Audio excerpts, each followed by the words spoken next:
হবে আমাদের মতামত।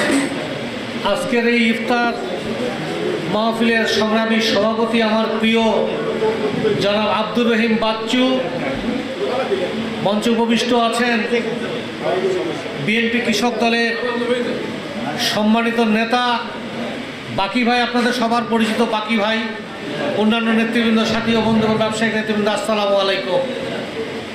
মানবিক শব্দটার সাথে ধর্মীয় এবং হৃদয়ের একটা অনুভূতি আছে।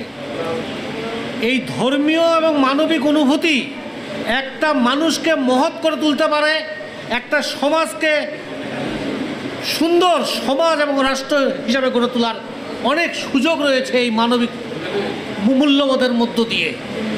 আব্দুর রহিম বাচ্চু, যাকে আমি ৩৫ বছর ধরে চিনি, তার সাথে এবং এই যে আজাদ, আমি অধ্যাপনা করা অবস্থায় নোয়াখালী বিল্ডিংয়ের দীর্ঘদিন তাদের সাথে আমি রাত কাটিয়েছি। এটা এখন শুনলে অনেকটা কল্প কাহিনীর মতো মনে হবে। যাই হোক, আমি সে প্রসঙ্গে যাচ্ছি না। আমি ধরে নিচ্ছি আব্দুর রহিম বাচ্চুর ডাকে যারা এখানে এসেছে, যারা অর্গানাইজ করেছেন এই মিলাদ মাহফিলকে সুন্দর মণ্ডিত করেছেন, এরা প্রত্যেকেই মানবিক মানুষ। এই মানবিকতা দিয়েই আমাদের সমাজ এবং দেশটাকে জয় করতে হবে। আমরা যতদিন বেঁচে থাকবো এই মানবিকতার মধ্য দিয়ে যেন আমরা আমাদের আল্লাহকে খুঁজে পাই, আমি আমার সৃষ্টিকর্তাকে খুঁজে পাই, আমার রেজেককে খুঁজে পাই, আমার ইমানদার ভাইকে খুঁজে পাই। এর মধ্য দিয়ে চেষ্টা চালিয়ে আমাদের এই কাজগুলো করতে হবে। কারণ মানবিকতা ছাড়া সমাজের সেবা করা কঠিন।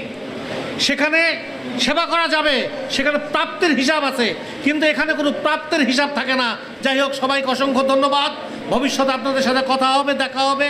আমার জন্য দোয়া করবেন, আমি সকলের জন্য দোয়া করি যে আল্লাহ যেন আমাদের একটা সুন্দর বাংলাদেশ গড়ে তোলা সুযোগ করে দিয়েছেন, সেই সুযোগটাকে যেন আমরা কাজে লাগাই। এবং আব্দুর রহিম বাচ্চুর জন্য আমি দোয়া করি যে আল্লাহ তাকে রোগমুক্ত দীর্ঘ জীবন দান করো। কারণ তার যে অনুভূতি, তার যে এই চেষ্টাটা যেন আরও ভালো হয়, আরও মহৎ হয়, আরও মহান হয় এবং দীর্ঘদিন ধরে যেন এই চেষ্টা করতে পারে।